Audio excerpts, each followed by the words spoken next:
കുഞ്ഞിൻ്റെ പിറവിയിൽ തന്നെ ആ എനർജി എന്ന് പറയുന്നതിന് ഉപബോധ മനസ്സായിട്ടാണ് വരുന്നത്. ആ ഉപബോധ മനസ്സ് തുടച്ചിട്ട ഒരു സ്ലേറ്റ് പോലെയാണ് വന്ന് കൊണ്ടുവന്ന സംസ്കാരമുണ്ട്. അതുകൂടാതെ ജ്യോതിഷത്തിൽ പ്രഗത്ഭരായിട്ടുള്ള ശരിക്കും കണക്ക് പഠിച്ചുള്ള ജ്യോതിഷന്മാർ കൊടുക്കുന്ന നിങ്ങളുടെ തലക്കുറി എന്താണേലും അത് വെച്ച് ബാക്കിലോട്ട് നിർണ്ണയിക്കാൻ കഴിവുള്ളവരുണ്ടാവും. യഥാർത്ഥ ജീവിതത്തിലേക്ക് കടക്കുമ്പോഴാണ് പലവിധത്തിലുള്ള തിരിച്ചറിവുകൾ ഉണ്ടാകുമ്പോൾ ഈ മാതാവ് ആ സമയത്ത് കുറേ സംഭവിക്കും. ഇനിയും ഭർത്തൃ വീട്ടിലെ പ്രശ്നം ഇത്ര ആയിരിക്കണമെന്നില്ല. അണ്ടവും ബീജവും സംയോജിച്ച ആ ഫ്ലൂയിഡിൽ എനർജി ചലിച്ചത്, എനർജിയായിട്ട് അത് സ്പേം ചലിച്ച നിമിഷം ആ എനർജിയെ മുറിക്കാൻ പറ്റില്ല. കണക്റ്റഡ് ആയി കഴിഞ്ഞു പ്രപഞ്ചമായിട്ട്. അന്നാണ് എപ്പോഴും സ്ട്രഗിളുള്ള മീഡിയാസും റിവെഞ്ച് ഉള്ളതും ഒക്കെ സീരിയൽ കണ്ടുകൊണ്ടിരുന്നാലും വീട്ടിലൊക്കെ വന്നു കഴിഞ്ഞാൽ അധ്യാപകരെ പോലെ അച്ഛൻ നടക്കുന്ന കണക്ക് നടക്കും, അമ്മ നടക്കുന്ന കണക്ക് സംസാരിക്കുന്ന കണക്ക് സംസാരിക്കും. അപ്പം അതേപോലെ കോപ്പി ചെയ്യാം. അപ്പോൾ ഒരു കുട്ടിയുടെ ആജീവനാന്തം നല്ല നടത്തിപ്പിന് എപ്പോഴാണ് ശരിക്കും നോക്കണം ഈ രണ്ട് കാലഘട്ടത്തിൽ? ക്യാരക്ടർ സർ വളരെ ഇമ്പോർട്ടൻ്റ് ആണ്. ഈ ക്യാരക്ടർ എന്ന് പറയുന്നത് ഇത് ഞാൻ താങ്കളുടെ മുമ്പിൽ ഇരിക്കാൻ പറ്റിയതിന് വലിയൊരു ഭാഗ്യമാണ്. അതായത് ഈ ഒരു സൈക്കോളജിക്കൽ എക്സ്പേർട്ടിൻ്റെ മുമ്പിൽ ഇരിക്കുമ്പോൾ സ്വാഭാവികമായിട്ടൊരു ക്യാരക്ടർ അനാലിസിസ് ഉണ്ടാകും അല്ലേ? ഒരാൾ എന്താണ് ബിഹേവിയർ പാറ്റേൺസ് നോക്കും. അപ്പോൾ സ്വാഭാവികമായിട്ട് ഇമ്പ്രൂവ്മെൻറ്റ്സ് പലരും പറയും. ഈഗോ ടച്ച് ചെയ്തില്ല എന്നുണ്ടെങ്കിൽ എല്ലാവർക്കും ചിലപ്പം പറ്റണമെന്നില്ല. ചിലർ വളരെ ഓപ്പണായിട്ട് പറയും. സർ എങ്ങനെയാണ് ക്യാരക്ടർ ഫോർമേഷൻ വരുന്നത്? അപ്പോൾ നമ്മൾ പറഞ്ഞു കേട്ടിട്ടുണ്ട്, ഈ അമ്മയുടെ ഉദരങ്ങളിൽ കുട്ടി ജനിക്കുന്ന സമയം മുതൽ അമ്മയുടെ ക്യാരക്ടേഴ്സ് കുട്ടിയെ ബാധിക്കാറുണ്ട്.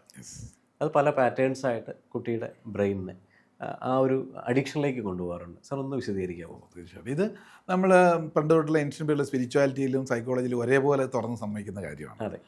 കാരണം ഒരു കുഞ്ഞിൻ്റെ പിറവി സത്യത്തിൽ നമ്മൾ ഡേറ്റ് ഓഫ് ബർത്ത് എന്ന് പറയുന്നത് മാതാവിൻ്റെ ഉദരത്തിൽ നിന്നും ഒരു കുഞ്ഞ് ശിശു പുറത്തേക്ക് വരുന്ന ദിവസത്തെയാണ് ഇതിൽ പറയുന്നത്. ജ്യോത്സ്യത്തിലൊക്കെ ഡേറ്റ് ഓഫ് ബർത്ത് അത് അവർ കൊടുക്കുന്ന ആ സമയമാണ്. അത് കൃത്യമായിരിക്കണമെന്നില്ല, അതിൻ്റെ അടിസ്ഥാന വ്യത്യാസം. സത്യത്തിൽ ബർത്ത് നടക്കുന്നത് അപ്പോഴല്ല, പൂർണ്ണ വളർച്ചയെത്തിയാണല്ലോ ഒരു ശിശു പുറത്തേക്ക് വരുന്നത്. ശരിയാ. കണ്ണും കാതും കൈയും ഈവൻ മുടിയും പല്ലും ഉണ്ടായിരുന്നു അല്ലേ, നഖം എല്ലാം ഉണ്ട്. അപ്പോൾ പൂർണ്ണ വളർച്ച. അപ്പം ജനിച്ചതെന്നല്ല, അതിനും മാസങ്ങൾക്ക് മുമ്പ് 9 മാസങ്ങൾക്ക് മുമ്പ് 9.5 മാസത്തിനും അടുപ്പിച്ചായി ബാക്കിൽ എന്നാണോ ഈ അണ്ടവും ബീജവും സംയോജിച്ച ആ ഫ്ലൂയിഡിൽ എനർജി ചലിച്ചത്, എനർജിയായിട്ട് അത് സ്പേം ചലിച്ച നിമിഷം ആ എനർജിയെ മുറിക്കാൻ പറ്റില്ല. കണക്റ്റഡ് ആയി കഴിഞ്ഞു പ്രപഞ്ചമായിട്ട്. അന്നാണ് സത്യത്തിൽ ഒരു ജനനം എന്ന് പറയുന്നത്. അപ്പോൾ തൊട്ട് നമ്മൾ ഈ ലോകത്ത് വന്നു കഴിയും. അപ്പോൾ കൃത്യമായ രീതിയിൽ ജനിച്ച സമയം ഏതെന്നുള്ളത് പ്രവചിക്കാൻ ആർക്കും സാധ്യമല്ല. കറക്റ്റ്. എന്നാൽ ജ്യോതിഷത്തിൽ പ്രഗത്ഭരായിട്ടുള്ള ശരിക്കും കണക്ക് പഠിച്ചിട്ടുള്ള ജ്യോതിഷന്മാർ കൊടുക്കുന്ന നിങ്ങളുടെ തലക്കുറി എന്താണേലും അത് വെച്ച് ബാക്കിലോട്ട് നിർണ്ണയിക്കാൻ കഴിവുള്ളവരുണ്ടാവും. അവർ പറയുന്നത് ഏകദേശം കറക്റ്റാണ്. ഇത് നിർണ്ണയിക്കാനുള്ള ഒരു ജ്യോത്സ്യൻ്റെ സ്കില്ലാണ് ഈ പ്രവചനത്തിലെ കാര്യങ്ങൾ കിടക്കുന്നത്. അപ്പം അന്ന് തൊട്ട് ഈ ഒരു എനർജി ഉള്ളിൽ കയറി മാതാവിൻ്റെ ഉദരത്തിൽ അതൊരു ഫ്ലൂയിഡിക്കൽ അവസ്ഥയിലാണ്. പിന്നെ അത് ഉറഞ്ഞൊരു ക്യാഷ്നട്ടിന് ഷേപ്പിലാവുന്നു. കൈകാലുകളൊന്നും രൂപാന്തരപ്പെടില്ല. തലയുടെ ഭാഗമാണ് ഏറ്റവും വലുത്. അപ്പോൾ തൊട്ട് ആ കാലഘട്ടത്തിലെ മാതാവിൻ്റെ വിചാരങ്ങൾ, ഇമേജസ് ആൻഡ് ഇമോഷൻസ് ആണ് സബ് കോൺഷ്യസ് മൈൻഡിൻ്റെ ലാംഗ്വേജ്. ശരിയാണ്. അപ്പോൾ ഒരു കുഞ്ഞിൻ്റെ പിറവിയിൽ തന്നെ ആ എനർജി എന്ന് പറയുന്നതിന് ഉപബോധ മനസ്സായിട്ടാണ് വരുന്നത്. ആ ഉപബോധ മനസ്സ് തുടച്ചിട്ട ഒരു സ്ലേറ്റ് പോലെയാണ് വന്ന് കൊണ്ടുവന്ന സംസ്കാരമുണ്ട്. അതുകൂടാതെ ആദ്യത്തെ ബ്ലൂ പ്രിൻ്റ് പറയുന്നത് ഈ മാതാവിൻ്റെ ആ കാലഘട്ടത്തിലെ ഇമേജസ് ആൻഡ് ഇമോഷൻസ്, ഫീലിങ്സ്, നല്ലതോ ചീത്തയോ, അത് അതേപോലെ ഉള്ളിൽ വളരുന്ന കുഞ്ഞിൻ്റെ ഈ സബ് കോൺഷ്യസ് മൈൻഡ് അങ്ങ് കോപ്പി ചെയ്യും. ഇതുകൊണ്ടാണ് പണ്ട് കാലഘട്ടത്തിൽ പ്രസവിക്കാൻ പ്ലാൻ ചെയ്യുന്നതിന് മുമ്പ് തന്നെ ഒരു അടുത്ത തലമുറയ്ക്ക് പദ്ധതി ഇടുമ്പോൾ തന്നെ മാതാപിതാക്കൾ ചില വ്രതാനുഷ്ഠാനങ്ങളിലൂടെ പോയിരുന്നു. പയോവ്രതം, സീമന്തം പോലുള്ള മനസ്സുകൊണ്ടും ശരീരം കൊണ്ടും ജീവിതശൈലി കൊണ്ടും ഏറ്റവും ശുദ്ധത്തോടെയും ശ്രദ്ധയോടെയും, കാരണം വരും തലമുറയിലേക്ക് വികലമായി പോകും. അപ്പോൾ ഞാൻ എപ്പോഴും പറയാറുള്ളത്, ഒരു മാതാവിൻ്റെ ഉദരത്തിൽ ഒരു കുഞ്ഞ് ജനിക്കുമ്പോൾ പിതാവിൻ്റെ തലയിലും ജനിക്കണമെന്ന് പറയും. ശരിയാണ്. കാരണം ആ പിതാവാണ് ഈ അമ്മയ്ക്ക് വേണ്ട, ഈ ഭാര്യയ്ക്ക് വേണ്ട എല്ലാ സംരക്ഷണവും കൊടുക്കാൻ.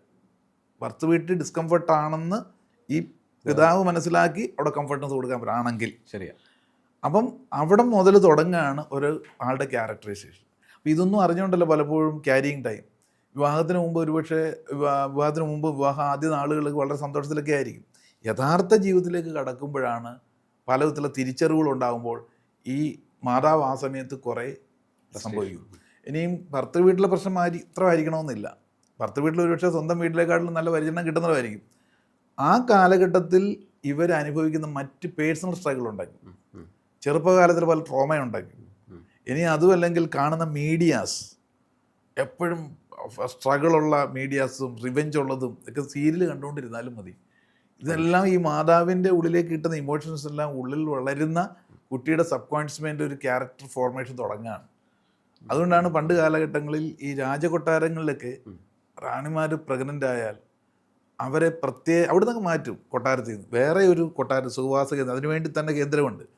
അവിടേക്ക് രാജാവിന് പോലും വരാൻ ഇത് അന്തി ഉറങ്ങാൻ പറ്റില്ല. പകല് വന്നിരിക്കാം, സല്ലപിക്കാം, പോകാം. തോഴിമാരുണ്ട്, പിന്നെ വലിയ വലിയ നല്ല നല്ല പണ്ഡിതന്മാരെ വരുത്തും, വീരകഥകൾ കേൾപ്പിക്കും, സ്പിരിച്വലായിട്ടുള്ള കാര്യങ്ങൾ പാരായണം ചെയ്ത് കേൾപ്പിക്കും. കാരണം ഈ അമ്മയിലൂടെ കിട്ടുന്നതാണ് ഉള്ളിൽ വളരുന്നത്. സകല കലാവല്ലഭനായിരിക്കേണ്ട രാജാവ്. അപ്പോൾ എല്ലാ കലകളും കാണിക്കും, ആസ്വദിപ്പിക്കും. ഈ അമ്മയിലൂടെ കിട്ടുന്നത് ഉള്ളിൽ വളരുന്ന നാളെ രാജ്യം ഭരിക്കേണ്ട രാജകുമാരനായിട്ട് മാറണം, രാജകുമാരിമാരായി മാറണം. ഈ ഒരു അവസ്ഥയിലായിരുന്നു അന്ന് പോയിരുന്നത്. ഇന്നത്തെ അവസ്ഥ എന്താണ്? അതുകൊണ്ടാണ് ഇന്ന് ചുറ്റും കാണുന്ന രാജകുമാരന്മാരും കുമാരികളുമായിട്ട് മാറേണ്ട നമ്മുടെ തലമുറ വികലമായി പോകാനുള്ള ഒന്നാമത്തെ ക്യാരക്ടർ ബിൽഡപ്പ് നടക്കുന്നത് ഈ പറയുന്ന മാതാവിൻ്റെ ഉദരത്തിൽ വളർന്ന 1. 2, അങ്ങനെ വളർന്നു വരുന്നു. After birth up to 10 years നമ്മുടെ അനലിറ്റിക് മൈൻഡ്, അതായത് ക്രിട്ടിക് മൈൻഡ് ഡെവലപ്പ് ചെയ്യുന്ന പീരീഡാണ്.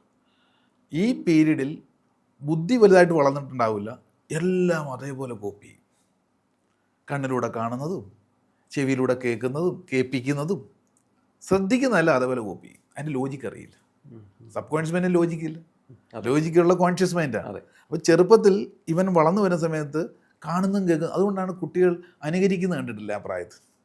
വീട്ടിലൊക്കെ വന്നു കഴിഞ്ഞാൽ അധ്യാപകരെ പോലെ അച്ഛൻ നടക്കുന്ന കണക്ക് നടക്കും, അമ്മ നടക്കുന്ന കണക്ക് സംസാരിക്കുന്ന കണക്ക് സംസാരിക്കും. അവൻ അതേപോലെ കോപ്പി ചെയ്യാണ്. അപ്പോൾ ഒരു കുട്ടിയുടെ ആജീവനാന്തം നല്ല നടത്തിപ്പിനെ എപ്പോഴാണ് ശരിക്കും നോക്കേണ്ടത്? ഈ 2 കാലഘട്ടത്തിലല്ലേ? ശരി, ഉറപ്പാണ്. ഇതെല്ലാം കഴിഞ്ഞിട്ട് അവൻ അഡോളസൻസിലേക്ക് എത്തുമ്പോഴും അല്ലെങ്കിൽ ജീവിതത്തിൽ ഏത് കാലഘട്ടത്തിലും ഇതിൻ്റെയൊക്കെ എഫക്റ്റും കൂടെ കയറി വരും. ഇങ്ങനെ വരുമ്പോൾ കൈ കിട്ടാതെ വരുമ്പോഴാണ് നമ്മുടെ അടുത്തൊക്കെ പലപ്പോഴും കൺസൾട്ടേഷൻ കൊണ്ടിരുന്നത്. ചുട്ടയിലെ ശീലം ചുട്ടല വരെ കേട്ടില്ലേ? അത് ആദ്യത്തെ മുഴുക്കൻ പോയി. പിന്നെ മാറണമെങ്കിൽ 3ാമത്തെ സ്റ്റേജ് ഈ വ്യക്തി വിചാരിക്കണം, അല്ലെങ്കിൽ വ്യക്തിയെ കൊണ്ട് വിചാരിപ്പിക്കുക എന്നുള്ളതാണ് ഒരു കൺസൾട്ടൻറ്റിൻ്റെ ചുമതല. അപ്പോൾ അവരോട് കാര്യങ്ങൾ മനസ്സിലാക്കണം. നമ്മുടെ കുഴപ്പം കൊണ്ട് അവരുടെ കുഴപ്പം കൊണ്ടുമല്ല. അവർക്കൊന്നും അറിയില്ലായിരുന്നു പേരൻസിൻ്റെ പാവം. ഇപ്പോഴല്ലേ ഇത് അറിഞ്ഞു വരുന്നത്. ഇതൊക്കെ സത്യം പറഞ്ഞാൽ പ്രീമാരിറ്റൽ കൗൺസിലിംഗ് ആയിട്ട് കൊടുക്കേണ്ട വിഷയങ്ങളാണ്. ശരി. ഏത് വിവാഹവും നടക്കുന്നതിന് മുമ്പും ഒരുപക്ഷെ ചില മതങ്ങളിൽ ഒരു ദൈവികമായ രീതിയിലൊരു കൂടിച്ചേരലോ ചില കാര്യങ്ങൾ കൊടുക്കുന്നു, ഒരു സർട്ടിഫിക്കറ്റ് കൊടുക്കുന്നുള്ളതല്ലാതെ യഥാർത്ഥത്തിലുള്ള ഈ സയൻസ് പറഞ്ഞ് മനസ്സിലാക്കുന്നുണ്ട്. ഇതൊരു തലമുറയിൽ കൂടെ അല്ലേ ഭവിഷ്യത്തിലേക്ക് കൊണ്ടുപോകും. ഇപ്പം വിവാഹം എന്ന് പറയുന്നത് തന്നെ വ്യത്യസ്തമായ 2 ചിന്താഗതിയുള്ളവരുടെ ഒരു കോമ്പിനേഷനാണ്. അത് റിയൽ ലൈഫിലോട്ട് വരുമ്പം പലപ്പോഴും ഡൈവേഴ്സ് കേസുകൾ ഇത്രയൊക്കെ വരുമ്പം ഞാനെപ്പോഴും പറയാറുള്ളത് എന്താ, നിങ്ങൾക്ക് തീരെ പറ്റുന്നില്ല എങ്കിൽ ഉറപ്പുണ്ടെങ്കിൽ ഡൈവേഴ്സ് ആകാം. പക്ഷേ അത് കുട്ടി ഉണ്ടാകുന്നതിന് മുമ്പായിരിക്കണം. ഉണ്ടായാലും അത്രയും നല്ലത്. അല്ലെങ്കിൽ ഒരു ഭർത്താവിന് വേറെ ഭാര്യയെ കിട്ടും, ഭാര്യയ്ക്ക് വേറെ ഭർത്താവിനെ കിട്ടും. പക്ഷേ ഈ കുഞ്ഞിന് സ്വന്തം അച്ഛനമ്മയും കിട്ടില്ല. പല പേരൻസും പറയുന്ന കുട്ടികളുണ്ടായിപ്പോയി, അതുകൊണ്ട് ക്ഷമിക്കുകയും സഹിക്കുകയും ചെയ്യുന്ന, അല്ല പണ്ടേ ഉപേക്ഷിച്ചാൽ അല്ലെ ചത്തേനെന്ന് പറയും. കുട്ടികളെ ഓർത്താ ജീവിച്ചിരിക്കുന്നത്. കുട്ടികളെ ഏറ്റവും മൂല്യമാണ്, അവർക്ക് ഏറ്റവും മൂല്യമുള്ള കൊടുക്കാൻ പറ്റുന്നത് ഈ 10 വയസ്സിനുള്ളിൽ ക്യാരിയിങ് ടൈമിൽ. അപ്പോഴുള്ള ഇൻവെസ്റ്റ്മെൻറ്റാണ് ജീവിതകാലം മുഴുവൻ വലിയ ഒരു മൂല്യമായിട്ട് അവർക്ക് കൊടുക്കാൻ പറ്റുന്ന അസറ്റ് എന്ന് പറയും. അതിന് വരെ എന്ത് സമ്പാദിച്ചു വെച്ചില്ല. അപ്പോൾ 2ാമത്തെ ഘട്ടം കഴിഞ്ഞാൽ 3ാമത്തതാണ് പിന്നീട് ഈ ചെറുപ്പത്തിൽ 2 ഘട്ടങ്ങളിൽ പിടിച്ചത് ജീവിതത്തിൽ ഏത് കാലഘട്ടത്തിലും ജനറേറ്റ് ചെയ്യാൻ ക്യാരക്ടറായിട്ട്. ശരിയാണ്. സ്മൂത്തായിട്ട് പോകുമ്പോഴായിരിക്കും, വിവാഹം കഴിച്ച് 2 കുട്ടികളൊക്കെ ആയിട്ട് ജീവിക്കുമ്പോഴായിരിക്കും പെട്ടെന്ന് കയറി വരും സാധനം.